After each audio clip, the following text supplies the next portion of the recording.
Deborah Britzman, in her book Practice Makes Practice, posits, issues of pedagogy do not enter into a student's view of the teacher's work. Rather, the teacher's skills are reduced to custodial moments: the ability to enforce school rules, impart textbook knowledge, grade student papers, and manage classroom discipline.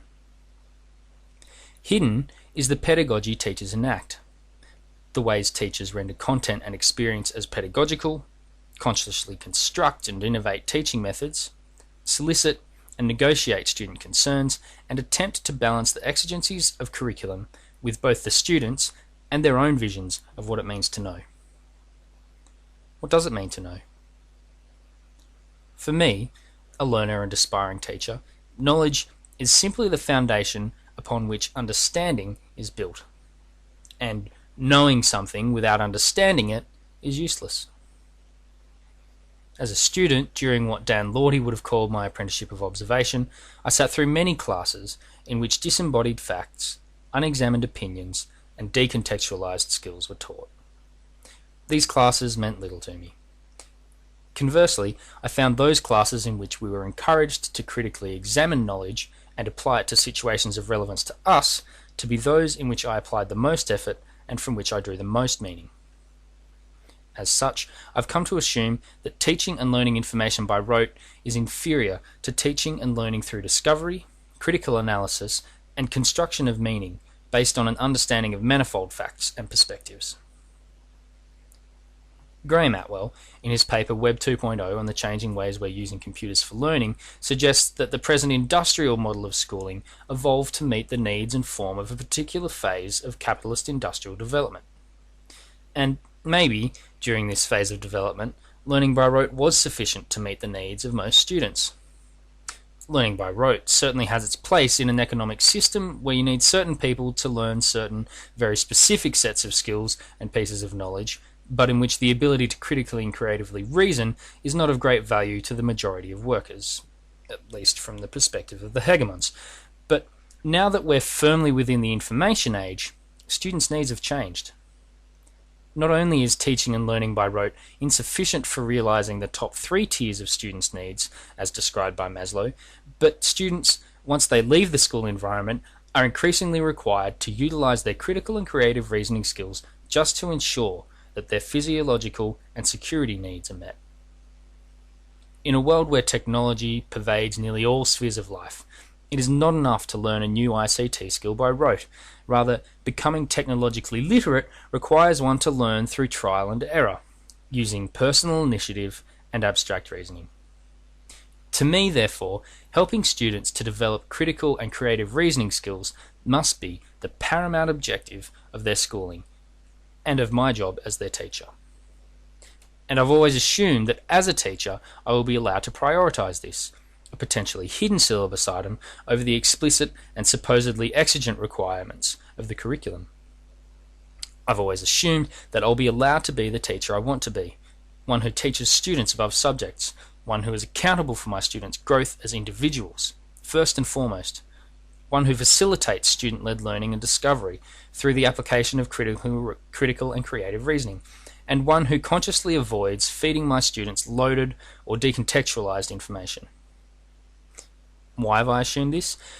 Well, it's not because I assume that I'll be totally free to run my classes the way I want to, and it's not because I assume that being this type of teacher will just come naturally to me. I fully expect to face resistance from my students, from my colleagues, from my students' parents, from the school administration, and myself. By virtue of my pedagogy, I don't anticipate fitting neatly into any of Britzman's stereotypes, and I assume this will make me and my pedagogy visible. Nonetheless, I assume I will be allowed to be the type of teacher I want to be because I've observed other teachers negotiate the potential pitfalls, challenges, and hardships of being a facilitative teacher, and I've seen them succeed. Not only that, but I've experienced the effect that these teachers have been able to have on my own personal development as a free-thinking and empowered individual, and I'm committed beyond almost anything else to help other people realise this. Their unfettered agency, their true potential, their arete. Part of this approach to pedagogy involves a further assumption on my behalf: that I won't have to use coercion to get my students to behave civilly to one another, to learn or to achieve. Perhaps this is my most naive and dangerous assumption, but again, it's heavily based on real-world observations and personal experience. In my experience, working with teens in a business setting, I've found the most effective way to encourage a positive attitude from them and to get them to work is to engage with them as individuals, to recognise their motivations and give them ownership over the job.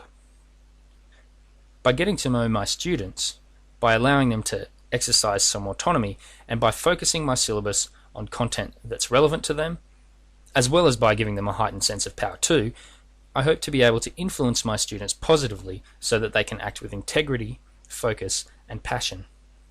And out of this, I hope a respectful and trusting classroom environment will grow. No doubt, along the way my assumptions will be challenged, and I don't expect them to hold true or yield success in every instance, but my assumptions are for the most part based on deeply felt convictions that I've already tested in the real world and observed my mentor teachers enact, with success. I also take solace in Britzman's clearly learned view that the experiences of student teachers when they first enter the classroom don't have to be the sole grounding for their development of a personal pedagogy. Which isn't to say that they won't be valuable experiences, but just that they will necessarily reflect the regime of the prevailing didactic method of instruction and of the industrial model of schooling. Working to understand the origins of my assumptions has helped me to see how subjectively they've been formed, and therefore to examine them in a more objective light. Having done this, I feel comfortable concluding that the three assumptions I've examined today don't appear to be grounded in a total ignorance, or in an inherited or uncritical view of teaching. They are based on my personal experiences, which means they're not beyond reproach, but insofar as they're reflective of my own personal deeper motivations for becoming a teacher, I do think they're justified, and I do think they're useful.